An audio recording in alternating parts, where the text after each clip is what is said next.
Em agosto de 1982, um desconhecido acabou com a vida de uma família de campistas no Parque Provincial Wells Gray. Hoje, o mistério finalmente vem à tona.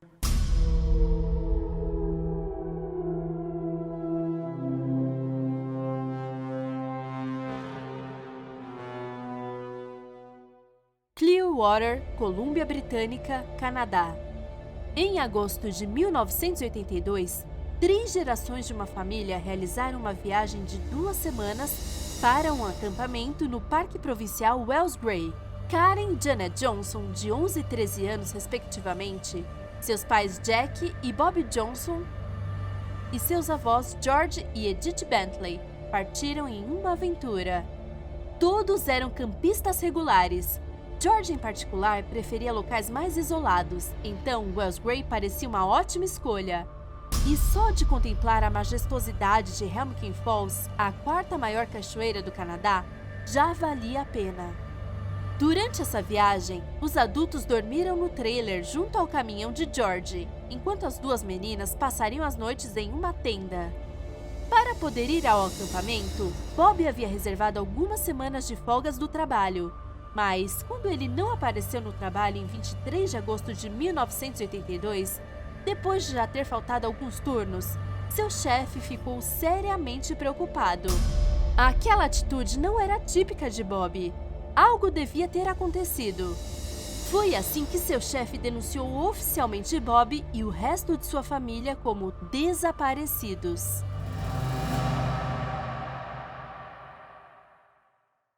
Imediatamente, a polícia local saiu em busca da família, em acampamentos provinciais e privados, em toda a área de Wells Gray.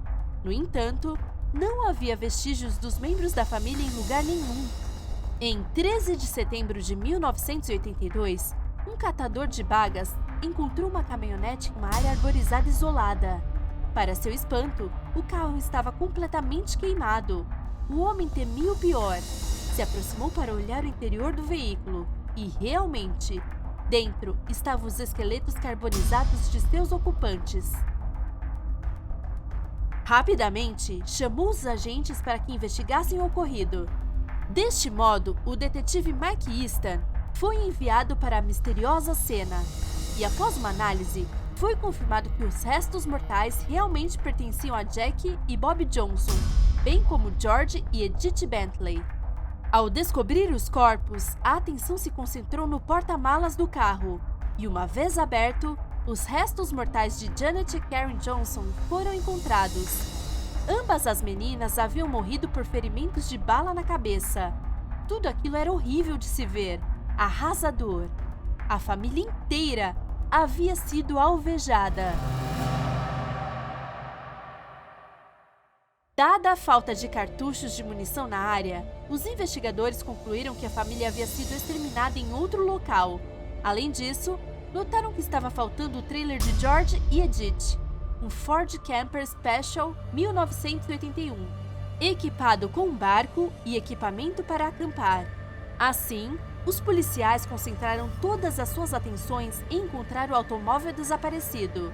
Por isso, divulgaram sua descrição através de diferentes meios de comunicação locais.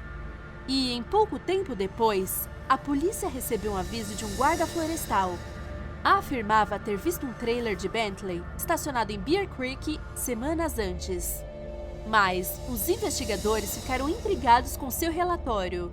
Por que havia esperado tanto para anunciar sua descoberta? Era suspeito? No entanto, o guarda florestal tinha um álibi. Havia estado em uma cabana sem televisão ou qualquer tipo de telecomunicação. Então, não sabia da notícia até que voltasse para a cidade. Além disso, diversos vizinhos confirmaram a versão do guarda florestal. Então, foi descartado como culpado.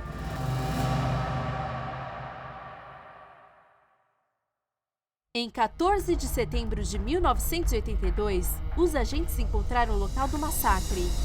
Foram encontradas tábuas de madeira usadas para nivelar o carro, garrafas de bebida favorita de George e, o mais importante, 10 cartuchos de balas calibre 22 espalhados por todo o acampamento. No entanto, não havia rastro da caravana. Os investigadores começaram então a fazer buscas pelo local, da forma mais clássica e prática, indo de porta em porta, perguntando aos vizinhos se haviam visto algo suspeito nos dias anteriores ao desaparecimento. Da mesma forma, também estudaram os quase 13 mil alertas que receberam, dos quais 300 indicavam que o trailer havia sido visto circulando por diferentes pontos do Canadá. Uma das pessoas que relatou o avistamento foi uma garçonete de Clearwater. Disse ter visto 2 lenhadores dirigindo uma caravana semelhante às do Bentley. Um testemunho que ajudou a polícia a desenvolver um esboço dos 2 indivíduos.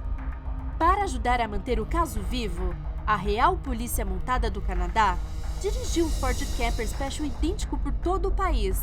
De cada lado, o veículo levava cartazes encorajando as pessoas a ligarem para a polícia se tivessem alguma informação sobre o caso. Também o estacionaram em áreas estratégicas como shopping centers.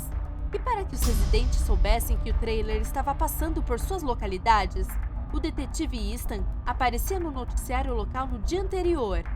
Ao saber do caso, um mecânico de Windsor chamou os policiais para informar que havia visto o suposto veículo e que havia falado com os homens que estavam dirigindo.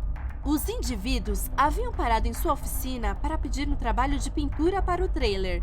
Também perguntaram se poderia se desfazer de um rifle, ao que o mecânico negou terminantemente. Desta forma, os homens partiram e seguiram seu caminho. Os agentes pensaram que finalmente haviam encontrado o Ford Camper. Tudo indicava que se tratava do carro dos Bentley. No entanto, a investigação mudou completamente de rumo em 18 de outubro de 1983, quando os guardas florestais finalmente encontraram o verdadeiro Ford Camper no topo de Trump Mountain. O achado era surpreendente, e assim como a caminhonete de George, o trailer havia sido queimado.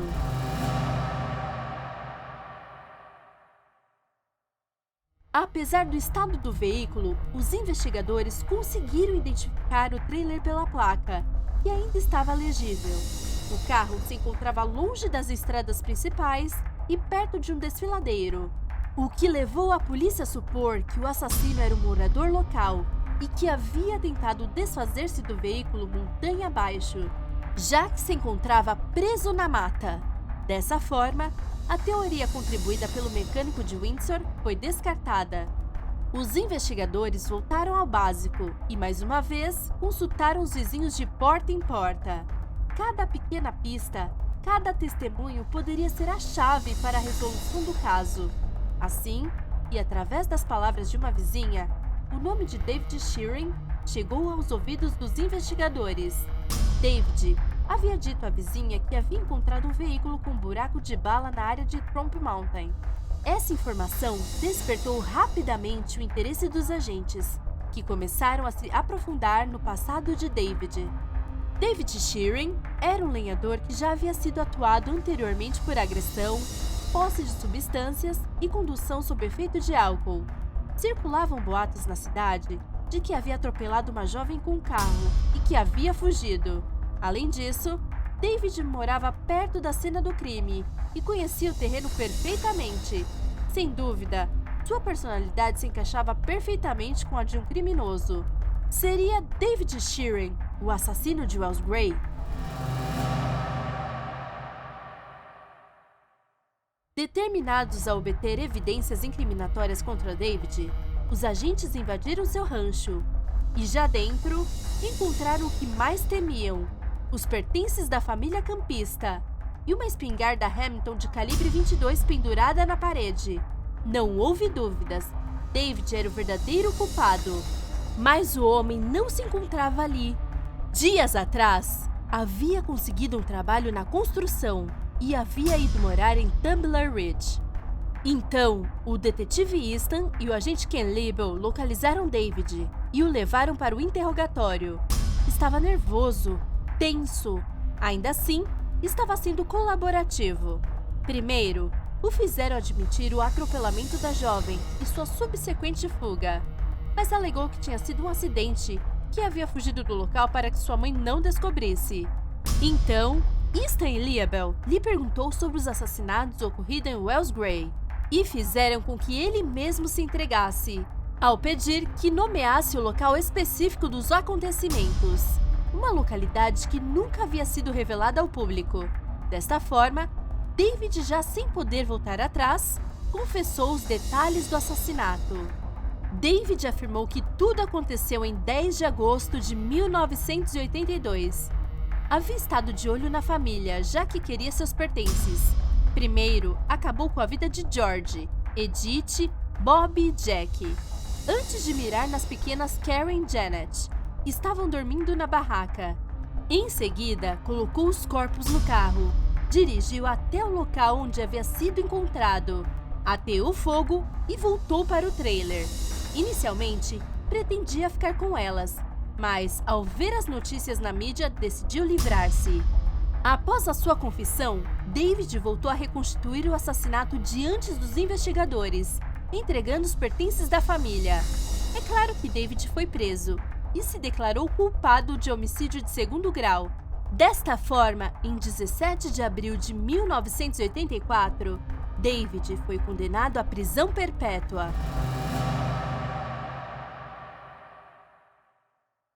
Era a primeira vez na história do Canadá que a pena máxima foi aplicada para uma acusação de homicídio de segundo grau. Ainda assim, o detetive Easton tinha a sensação de que David não havia sido completamente sincero em suas declarações. Portanto, no dia de sua sentença, Easton visitou David para tentar tirar toda a verdade dele. E, de fato, Easton estava certo. Assim, David admitiu que havia estado observando as pequenas Karen e Janet durante toda a viagem, já que queria estar com elas. Então, acabou com a vida de seus pais e avós, levou as meninas e as abusou durante 1,5 semanas, até que decidiu finalmente acabar com elas.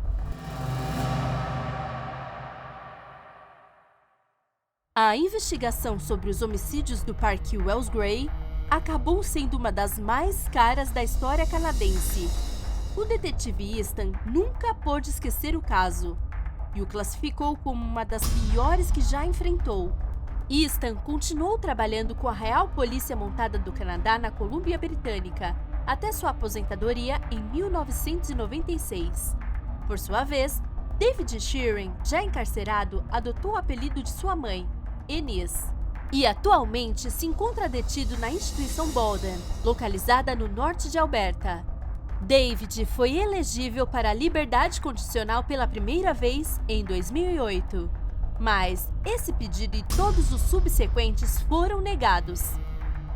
De acordo com o Conselho da Liberdade Condicional, David ainda possui fantasias macabras e não completou seus tratamentos correspondentes, portanto, não está apto para a liberdade. A cada uma das audiências de David, conta com a presença do detetive Easton, bem como dos parentes dos Bentleys e dos Johnsons. E claro, diante de uma besta impiedosa como David, todos eles continuam batalhando para mantê-lo atrás das grades.